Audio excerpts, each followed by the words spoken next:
Welcome to 15 Minute Theatre, the only review show that packs a whole production into 900 seconds.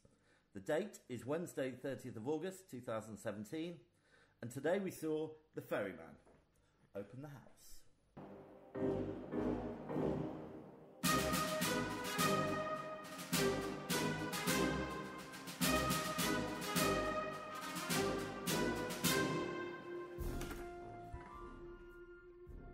Okay, how you doing, Vicky? I'm okay, thank you very much, James. Alright, so we went to see The Ferryman. We did go and see The Ferryman. Okay, so just to give you a little bit of information about it, it's a play written by Jez Butterworth. Jez Butterworth, the writer of Jerusalem, which is the play that I never saw, that I've always been very sad about. Oh dear.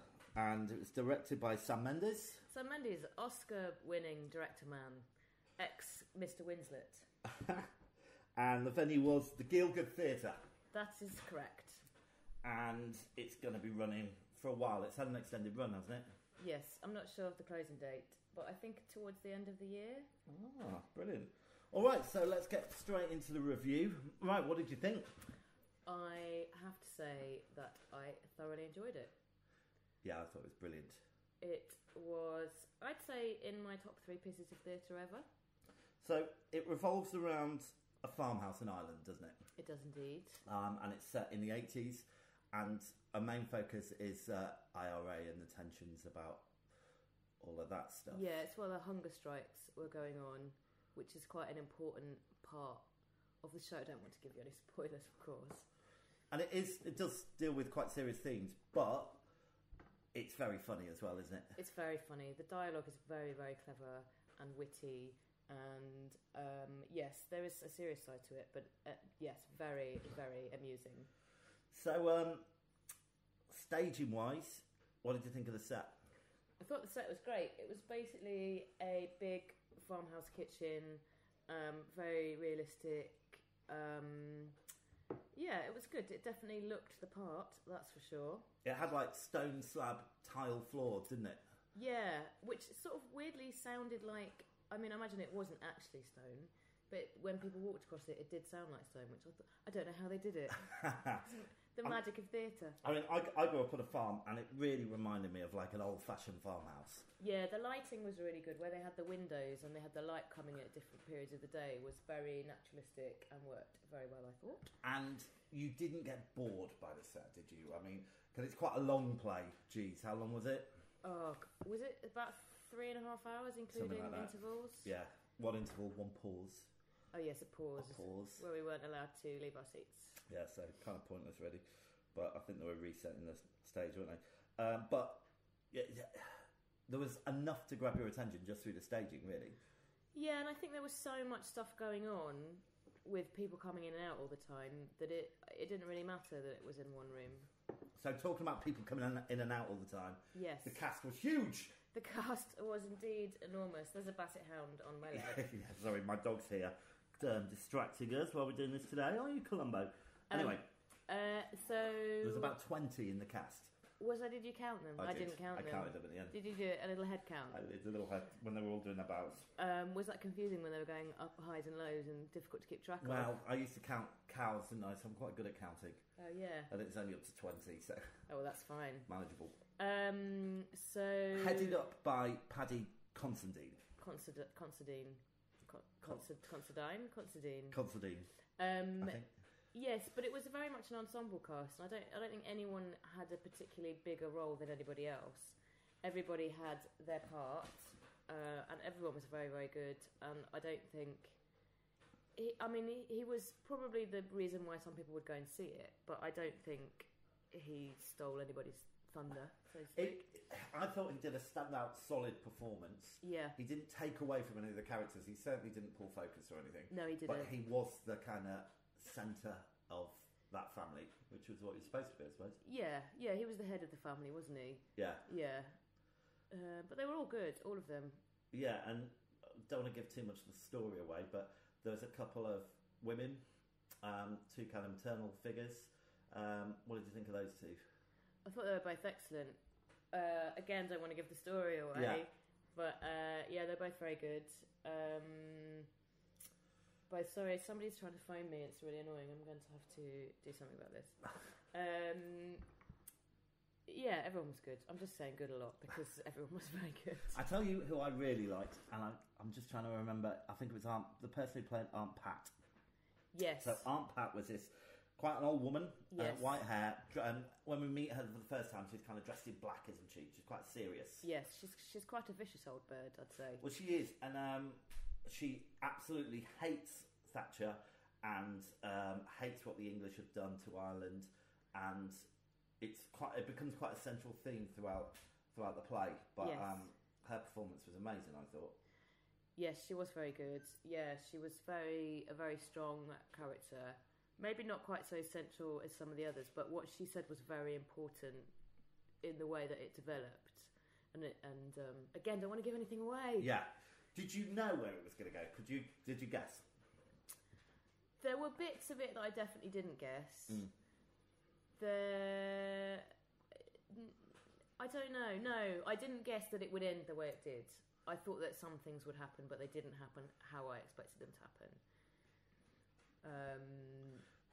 Well, I suppose the other kind of people we should talk about really are the kids, because there was about, 6 kids in it?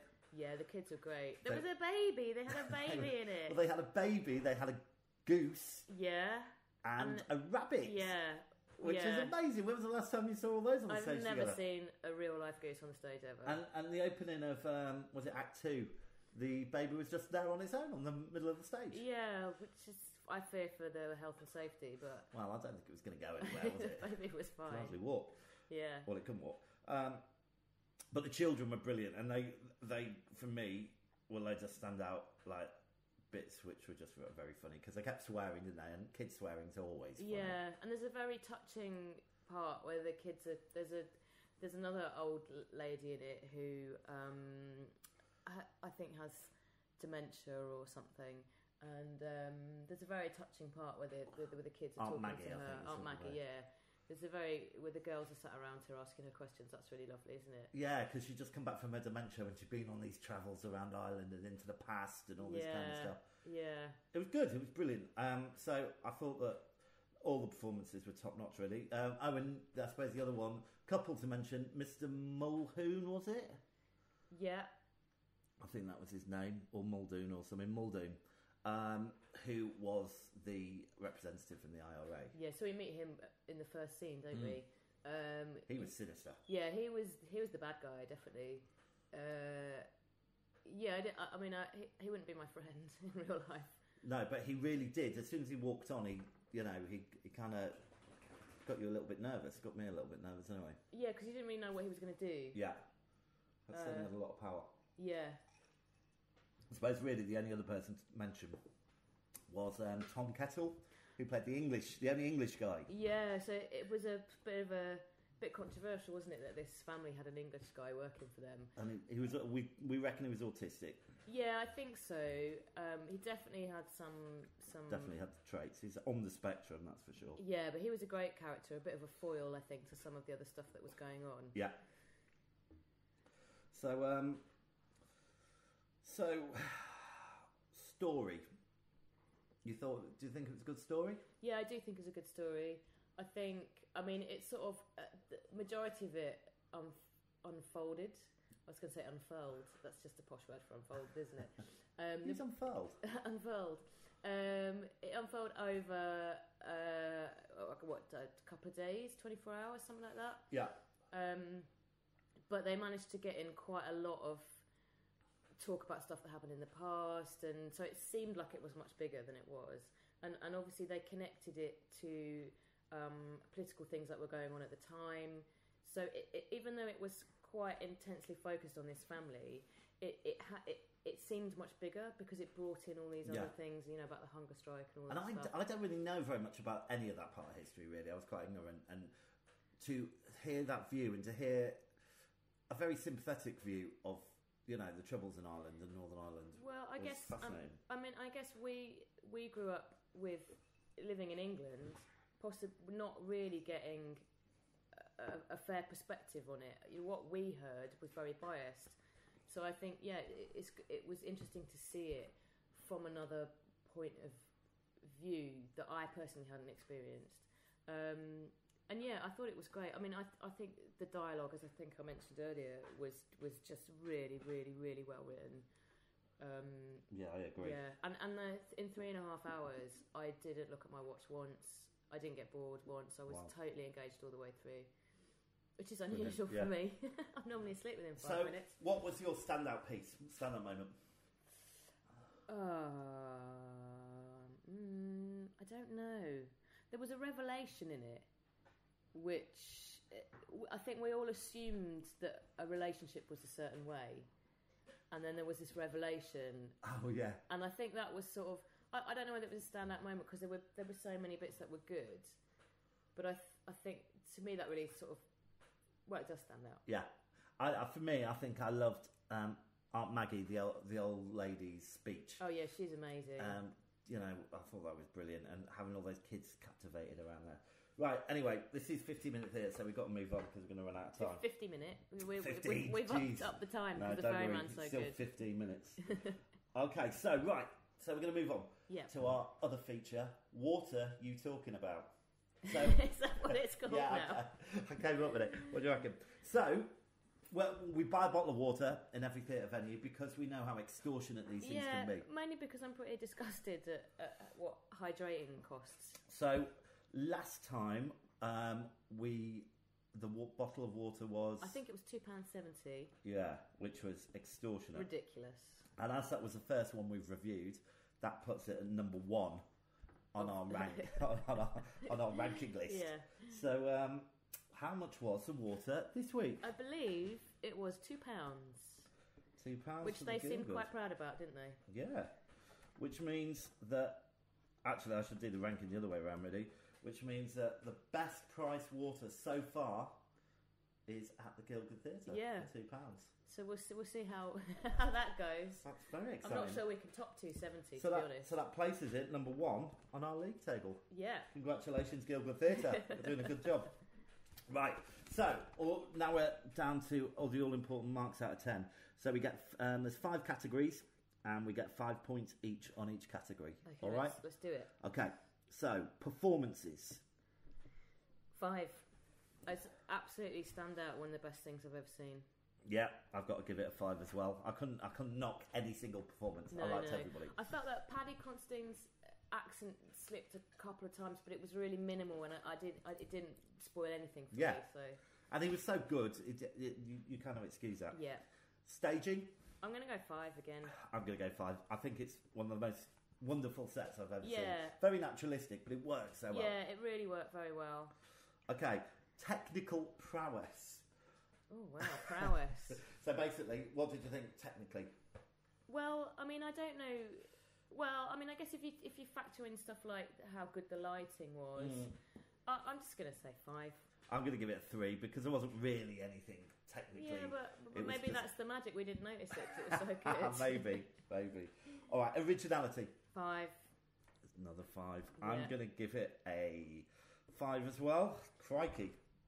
And last category, was it worth it? If I could give it more than a 5, I would, because I can't rate this play highly. My goodness me. All right, so you've given it a 5. I've given it a 5. Right, so I'm going to tot up these scores. Using the magic of your brain. Oh, there's a dog in my ear now. Oh, my Lord. Okay, right, so the overall result is 48 out of 50. That is strong. So it means it gets a 4.8 star rating. I thought we were rounding it up. That's what we did with the last one. Well, one. if we do round it up, we're never going to see which one's the very best. Okay. 4.8 stars is not bad, though. No, I think that's pretty good. I mean, I personally would give it full marks, but this is a democratic process. So you definitely want to recommend, yeah? Oh, absolutely. I can't recommend this play highly enough. Go and see it. And talking about highly enough, we were quite high up, weren't we? We were quite high up. And it didn't affect it? No, it didn't affect it at all. So, yeah, get some cheap tickets. Okay. Or some expensive ones if you've got the money. If you've got the money. Right, well, that's the theatre bell, which means, once again, Vicky, we're out of time. Oh, shame. So thanks for listening. I've been James. I've been Vicky. The curtain's down, the theatre's dark, and that was 15-minute theatre.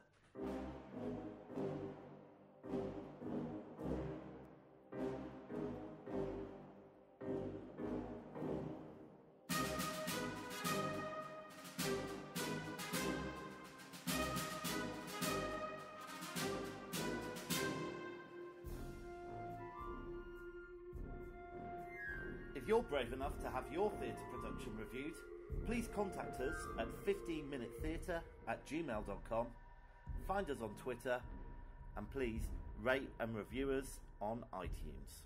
Thanks for listening.